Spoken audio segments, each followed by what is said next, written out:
মিত্ৰতাক লৈ যি আউল লাগিছে, মিত্ৰতাক লৈ কংগ্ৰেছে যি অসন্মান স্থিতি প্ৰদৰ্শন কৰিছে ৰাইজৰ দলৰ প্ৰতি, সেই সন্দৰ্ভত অখিল গগৈয়ে মন্তব্য কৰে। হিমন্ত বিশ্ব শৰ্মাৰ বিজেপি চৰকাৰখন অসমৰ ইতিহাসৰে আটাইতকৈ জনগণ বিৰোধী চৰকাৰ। মই ভাবোঁ যে অসমৰ ৰাইজে অসমৰ বিজেপি চৰকাৰখনৰ বিৰুদ্ধে বিজেপি চৰকাৰখন উৰুৱাই নিবৰ কাৰণেহে এবাৰ চুনামি আনিব। যি চৰকাৰে কেৱল ধাৰ ল'লে আৰু দিল্লীৰ ওচৰত সম্পূৰ্ণৰূপে অসমখন বিক্ৰী কৰি দিলে, যি চৰকাৰে অসমৰ কাৰ্বি আংলং আৰু উত্তৰ কাছাৰটো আদানী আৰু আম্বানীক মাতি দিলে, যি চৰকাৰে অসমৰ এয়াৰপৰ্টটো আদানীক বিক্ৰী কৰি দিলে, যি চৰকাৰে অসমৰ সৰ্ববৃহৎ পৰিমাণৰ ধাৰ ল'লে, 2 লাখ কোটি টকা ধাৰ ল'লে 10 বছৰত, বিজেপি চৰকাৰ 10 বছৰত 2 লাখ কোটি টকা ধাৰ ল'লে। মই ভাবোঁ যে সেই চৰকাৰে কেতিয়াও 2026ত পুনৰ ঘূৰি আহিব নোৱাৰে।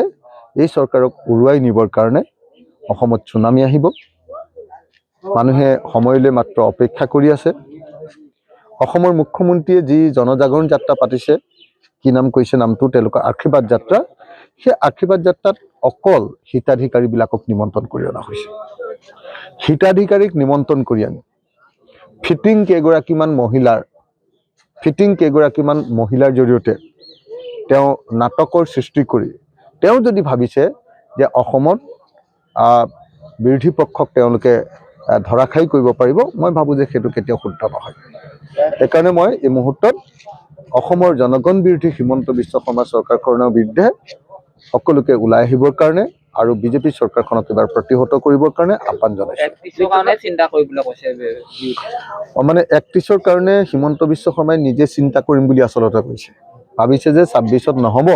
তেওঁ গম পাই গৈছে যে তেওঁ ইমান নাটক কৰাৰ পাছতো অসমৰ মানুহে তেওঁক গ্ৰহণ কৰা নাই। 31ৰ কাৰণে তেওঁহে চিন্তা কৰিম বুলি আচলতে তেওঁ কৈছে। আপোনালোকে নিজে জানে যে হিমন্ত বিশ্ব শৰ্মাৰ কথাবিলাকত ডাবুল মিনিং থাকে। হিমন্ত বিশ্ব শৰ্মাৰ কথাবিলাকত সদায় দ্বি-চাৰিতা থাকে।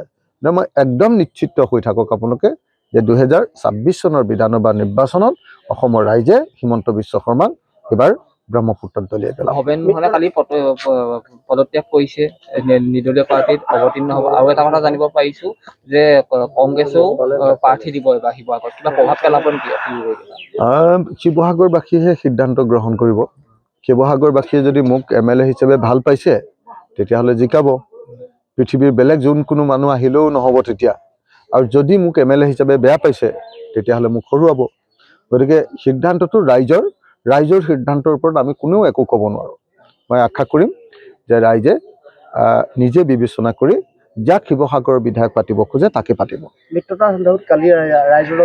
মানে মই কোনো পধ্যে মিত্ৰতা সম্পৰ্কে কোনো কথা আপোনালোকক নকওঁ।